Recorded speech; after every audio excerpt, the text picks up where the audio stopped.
अमूल बन गया है वर्ल्ड का स्ट्रॉन्गेस्ट फूड ब्रांड। हेलो, मेरा नाम है चंद्रहास, स्टडी स्मार्ट में आपका स्वागत है। आज की इस वीडियो में हम इसी के बारे में चर्चा करेंगे कि ये वर्ल्ड का स्ट्रॉन्गेस्ट ब्रांड अमूल कैसे बना, इसके पीछे का डेटा क्या है, किस रिपोर्ट में ये बात आई है और ऐसा बनने के पीछे अमूल की क्या स्ट्रेटजी रही, किस तरीके से अमूल वर्ल्ड का स्ट्रॉन्गेस्ट फूड ब्रांड बना है। तो चलिए स्टार्ट करते हैं। और अगर आपको इसका पीडीएफ चाहिए तो हम इसका पीडीएफ आपको टेलीग्राम चैनल पे अपने उपलब्ध करा देंगे, आप फ्री में वहाँ से डाउनलोड कर सकते हैं। ज्वाइन कर लीजिए टेलीग्राम चैनल। बाकी अगर आप टेलीग्राम ग्रुप ज्वाइन करना चाहते हैं जहाँ पे आप अपने डाउट्स वगैरह पूछ सकें तो ग्रुप का लिंक भी दिया हुआ है। तो अगर हम अमूल की बात करें, आपने अमूल गर्ल को देखा ही होगा। ये प्रचार में हर एक इवेंट पे जब भी कुछ होता है इंडिया में आपको इसका कार्टून आता है। तो अमूल दुनिया का सबसे स्ट्रॉन्गेस्ट फूड ब्रांड बन गया है ये 2024 के लिए। और ये जो रिपोर्ट है ये है ब्रांड फाइनेंस की global food and drink report 2024, जिसमें इस बात को बताया गया है। ये ध्यान रखिएगा कि ये ब्रांड फाइनेंस की जो global food and drinks report 2024 है, ये ग्लोबली ब्रांड्स को जो है के ऊपर आधारित होती है। ऐसा नहीं इंडिया के ऊपर ही आधारित है, इंडिया के ही सारे ब्रांड भर दिए गए हैं। पूरी दुनिया के जो ब्रांड्स होते हैं उनको लेकर के बनाई जाती है और काफ़ी रेपिटेटिव ये रिपोर्ट होती है। तो उसमें अमूल को पहला नंबर मिला है स्ट्रॉन्गेस्ट फूड ब्रांड के तौर पे। तो अमूल का ये जो कह सकते हैं कि इस तरह का रिकॉग्निशन हुआ है, ये बताता है अमूल की जो ब्रांड स्ट्रेंथ है और डोमिनेंट पोजीशन है ग्लोबल फूड इंडस्ट्री में वो कैसी है। अगर हम कुछ इसके बारे में बात करें, मुख्य पॉइंट के बारे में, जैसे बात करें टॉप रैंकिंग की, तो इसमें अमूल का जो ब्रांड स्ट्रेंथ इंडेक्स है, शॉर्ट में इसे BSI कहेंगे स्कोर, ये 91 आउट ऑफ 100 है। मतलब 100 में से 91 नंबर अमूल को मिले हैं। और इसी के साथ अमूल को AAA+ रेटिंग प्राप्त हुई है। और AAA+ रेटिंग प्राप्त जो हुई है अमूल को, इस लिस्ट में बहुत ही कम ब्रांड हैं। जैसे आपने हर्शीज़ का नाम सुना होगा, वो आता है। फरारी का नाम आपने सुना होगा, कार मैन्युफैक्चरर है। ताज होटल का नाम आपने सुना होगा। तो इन सब ब्रांड्स की AAA+ रेटिंग है, उसमें अब अमूल का नाम भी जुड़ गया है। अगर हम ब्रांड वैल्यू की बात करें, ध्यान रखिएगा, ब्रांड स्ट्रेंथ और ब्रांड वैल्यू दोनों अलग अलग चीज़ें हैं। ब्रांड वैल्यू की बात करेंगे तो 2023 की तुलना में अमूल की जो ब्रांड वैल्यू है 11% बढ़ी है और अब ये $3.3 बिलियन हो चुकी है लेटेस्ट रैंकिंग में। और यही जो कह रहे हैं कि this growth is attributed to higher scores in familiarity, consideration and recommendation metrics. कि ये जो स्कोर बढ़ा है इसमें सबसे पहला तो ये आता है फैमिलियरिटी का मतलब क्या होता है कि कितने लोग इस ब्रांड से परिचित हैं, कितने लोग जानते हैं अमूल के ब्रांड को। तो आपको पता है इंडिया में अमूल का ब्रांड बहुत जाना पहचाना है, हर एक वर्ग में अमूल के ब्रांड को पहचाना जाता है। कंसिडरेशन का मतलब होता है कि अगर जिस चीज़ में अमूल डील कर रहा है, जो प्रोडक्ट अमूल के हैं, जैसे मिल्क हो गया, बटर हो गया, चीज़ हो गया, पनीर हो गया, तो अगर कोई खरीदने जाता है तो अमूल वाले ब्रांड को कितना ज़्यादा लोग पसंद करते हैं खरीदना, वो कंसिडरेशन हो गया।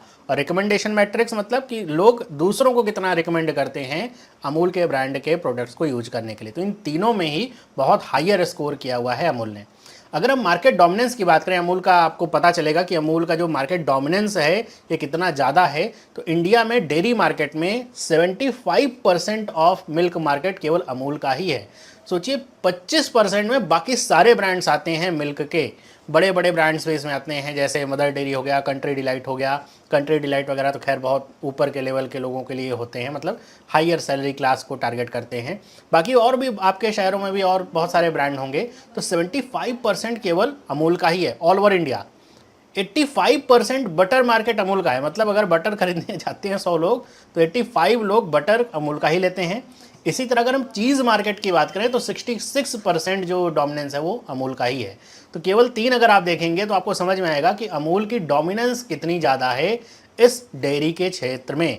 अगर हम यहाँ पे बात करें कौन कौन से फैक्टर हैं जो अमूल की जो सक्सेस है इसको कंट्रीब्यूट करते हैं, सबसे पहला तो ये स्ट्रॉन्ग ब्रांड इक्विटी। अमूल की ब्रांड इक्विटी बहुत ही ज़्यादा स्ट्रॉन्ग है। अमूल की पहचान बहुत ज़्यादा स्ट्रॉन्ग है, कस्टमर इस पर ट्रस्ट बहुत ज़्यादा करते हैं क्योंकि इसकी जो कंसिस्टेंट क्वालिटी है, वाइड प्रोडक्ट रेंज है, कंज्यूमर का ट्रस्ट तो है ही है। और आपको जैसा भी शुरुआत में दिखा था, अमूल गर्ल का जो प्रचार है पता नहीं कब से चला आ रहा है। मैं तो जब से जानता हूँ तब से अमूल गर्ल का प्रचार नहीं था, मतलब इसमें कुछ बदलाव नहीं है। तो एक तरीके से जो पॉपुलैरिटी है वो एकदम मेंटेन है। तो ये स्ट्रॉन्ग ब्रांड इक्विटी की वजह से अमूल बहुत ज़्यादा स्ट्रॉन्ग ब्रांड बनता है। इनोवेशन एंड एक्सपेंशन भी इसमें कंट्रीब्यूट करता है कि अमूल ने अपने आप को सिर्फ सीमित नहीं किया कि हम मिल्क, बटर और चीज़ ही बेचेंगे। अमूल ने इन डेयरी प्रोडक्ट में भी बहुत सारे जो तरह के प्रोडक्ट होते हैं, चाहे वो पनीर हो, चीज़ हो, बटर हो, मिल्क हो, छाछ हो, दही हो, इसके अलावा ये जो ट्रेडिशनल प्रोडक्ट हैं, इनके अलावा आइसक्रीम्स, इसके भी अलग अलग जो प्रकार होते हैं, चॉकलेट्स, इन सब क्षेत्रों में भी अमूल ने अपने आप को एक्सपैंड किया है। मतलब बहुत ज़्यादा डाइवर्सिफाई किया है अपनी ऑफरिंग्स को, क्योंकि ब्रांड बहुत ज़्यादा स्ट्रांग है, ट्रस्टवर्दी है, लोग विश्वास करते हैं इसकी क्वालिटी पे। तो इस वजह से अमूल ने सिर्फ अपने आप को सीमित नहीं किया, बहुत ज़्यादा फैलाया भी है, तो इससे मार्केट बेस इसका और बढ़ गया है। फिर रोबस्ट डिस्ट्रीब्यूशन नेटवर्क इसका अमूल का है कि एक्सटेंसिव डिस्ट्रीब्यूशन नेटवर्क है, जिससे सिर्फ शहरों या फिर बड़े शहरों में नहीं, बहुत ज़्यादा जो ग्रामीण इलाका है वहाँ पर भी अगर आपको मिल्क पैकेट वाला लेना है तो वहाँ पे अमूल का दूध आपको मिल जाएगा। तो बहुत रोबस्ट डिस्ट्रीब्यूशन नेटवर्क अमूल ने स्थापित किया है, क्योंकि ये जो दूध वगैरह है, ऐसा नहीं कि दूध इनका एक ही जगह से आ रहा है, ये जो दूध वगैरह है, कलेक्शन वगैरह, ये गाँव में भी करते हैं, तो गाँव से भी लोग जुड़े रहते हैं अमूल के नेटवर्क से, तो ये बहुत पहचान अमूल की बनी रहती है। तो इसी वजह से अमूल के दूध भी बहुत गाँव वाले इलाके तक भी पहुँचते हैं। अगर हम इसमें ब्रांड फाइनेंस रिपोर्ट की बात करें, तो जो ब्रांड फाइनेंस की global food and drink report 2024 है, ये फूड ब्रांड को 35 से ज़्यादा पैरामीटर्स पे असेस करती है, इनकी परफॉर्मेंस को इवेल्युएट करती है। एक पैरामीटर नहीं, मोर देन 35 पैरामीटर्स हैं, जिसमें effectiveness of advertising campaigns, product range, consumer perceptions of quality, social media presence and web traffic जैसे कुछ पैरामीटर हैं जिनको आप जानते होंगे। ऐसे बहुत सारे पैरामीटर को मिला करके, 35 से अधिक पैरामीटर को मिला करके इनको आउट ऑफ 100 जो है रैंक किया जाता है। तो आउट ऑफ 100 में आपको पता होगा अमूल को 91 मार्क्स मिले हैं।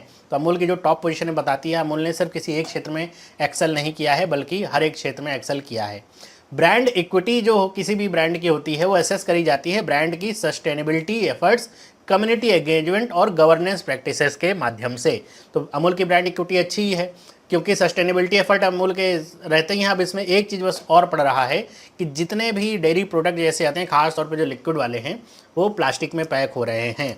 अगर ये किसी तरीके से इनको ऐसी पैकिंग में लाया जाए, या तो ऐसी प्लास्टिक हो जो बायोडिग्रेडेबल हो, तो सस्टेनेबिलिटी का जो क्राइटेरिया और अच्छा हो जाए। कम्युनिटी एंगेजमेंट तो अमूल का है ही है। वैसे भी आपको पता होगा कि जो अमूल है ये कोऑपरेटिव सोसाइटी है, तो कम्युनिटी एंगेजमेंट के द्वारा ही सब कुछ यहाँ प्रोक्योरमेंट वगैरह मिल्क का सब कुछ कम्युनिटी एंगेजमेंट से ही होता है। और गवर्नेंस प्रैक्टिसेस भी बढ़िया, आप कभी चाहें तो यूट्यूब पे सर्च करेंगे तो अमूल के प्रोडक्ट्स कैसे बनते हैं, कितने ज़्यादा हाइजीनिक तरीके से बनते हैं, आपको मिल जाएगा।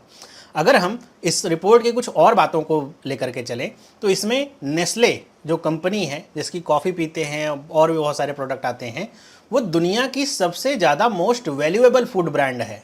मैंने क्या कहा था, मोस्ट वैल्यूएबल और मोस्ट स्ट्रॉन्ग दोनों अलग चीज़ हैं। तो मोस्ट वैल्यूएबल फूड ब्रांड कौन सा है? नेस्ले। इसका जो ब्रांड वैल्यूएशन है वो $20.8 बिलियन है। अमूल का तो $3.3 बिलियन है, जबकि ये 7% घट गया है पिछले साल की तुलना में। वहीं अगर हम लेस की बात करें वैल्यूएशन के टर्म में, तो वो सेकेंड प्लेस पे आता है और इसकी वैल्यूएशन $12 बिलियन की आती है। अब यहाँ पे अगर हम ड्रिंक की कैटेगरी में आ जाएं, तो ड्रिंक में कोका कोला लीड पे है सबसे ज़्यादा। उसके बाद सेकंड नंबर पे आता है पेप्सी और कोका कोला का ये जो कह सकते हैं आगे पीछे चलता रहता है। वहीं इसमें एक और बात बताई गई कि जो एक न्यू इंट्रेंट है विटेरा, जिसका जो ब्रांड वैल्यू है 37% जो है बढ़ चुका है टू $1.1 बिलियन, और इसे बताया गया है कि सबसे तेज़ी से बढ़ता हुआ ब्रांड, मतलब इसका जो वैल्यूएशन है सबसे तेज़ी से बढ़ रहा है, ये बात बताई गई है। तो इस रिपोर्ट के आधार पे कुछ और भी चीज़ें आपको पता होनी चाहिए।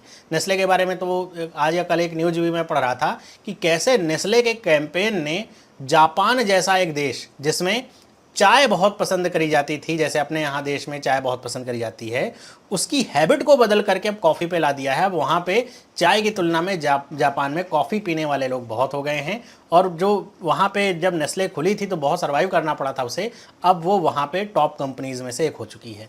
तो ऐसे जो ब्रांड्स के एफर्ट हैं, इन्हीं बात को इस तरह की रिपोर्ट सेलिब्रेट करती हैं या फिर सामने लाती हैं। तो आज की इस वीडियो में इतना ही। आई होप आपको ये वीडियो अच्छी लगी। वीडियो अच्छी लगी तो वीडियो को लाइक जरूर करिए, अपने दोस्तों के साथ शेयर करिए, और चैनल पर नए हैं तो चैनल को सब्सक्राइब जरूर कर लीजिए। बाकी इस तरह की जो वीडियोज़ होती हैं इनका PDF आपको हमारे टेलीग्राम चैनल पर मिल जाएगा, वहाँ से जाकर के आप डाउनलोड कर सकते हैं। मिलते हैं अगली वीडियो में, सभी लोगों को बाय।